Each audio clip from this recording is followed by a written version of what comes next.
Hey y'all, welcome back to Adventuring with Amanda. Thank you so much for being here. If you are new to my channel, welcome.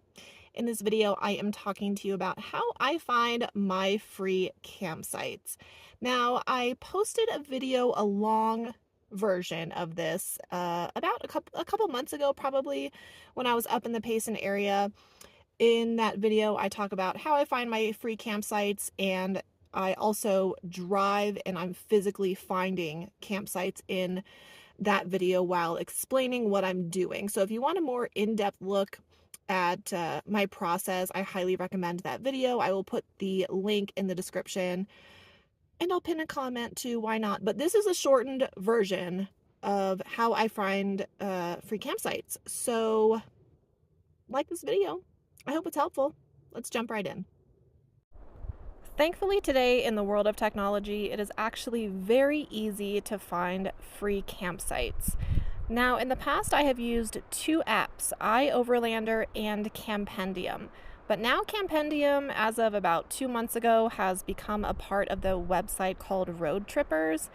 And to be very honest with you, to get the premium plan, it's about $60 a year, which I think is a complete waste of money. And you really do need the premium plan in order for the website to be worth it. So I am just using iOverlander now, which is totally fine because it has worked for me over the last 4 years. It's good for finding everything from Wi-Fi to showers to laundry, dump stations, and water, and of course, free campsites throughout the entire country. You can even find dirt lots and good overnight parking for stealth camping when you are traveling.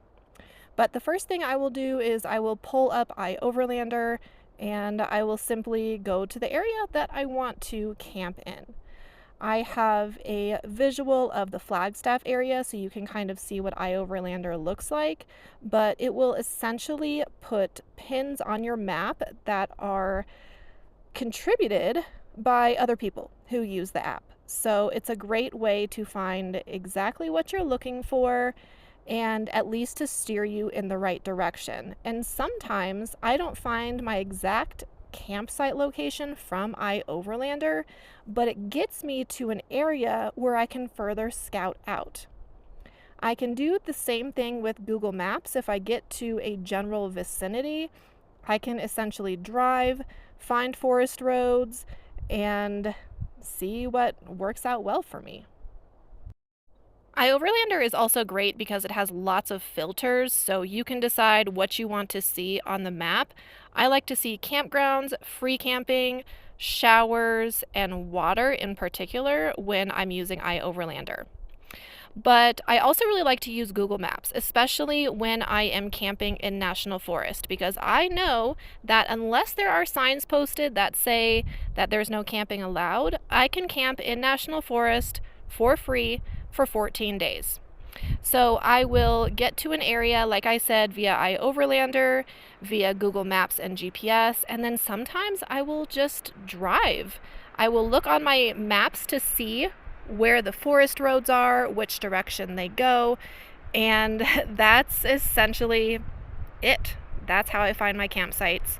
iOverlander, Google Maps, going through the different forest roads, looking. Sometimes I do reconnaissance. When Winston and I just visited Sycamore Falls, I literally drove through the forest for about an hour, just scoping it out, just seeing where I could camp, where I could go back to, running speed tests. I will only camp places with cell service. So whenever I get to a location, I go to Google, I type in speed test, and I believe the website is speedtest.org, and I will run a speed test to see how my download and my upload speeds are. Basically, you only need about 6 megabytes per second download to stream shows, and I need at least 3 to upload. So sometimes I'll get places where the download is like 70 and the upload is 20, and I know I'm good. But when it comes down to it, finding free campsites is about using your resources, doing some exploring, and looking at your maps. It's as simple as that. I hope that this video was helpful to you. Thank you so much for taking the time to watch, and I will see you guys next time.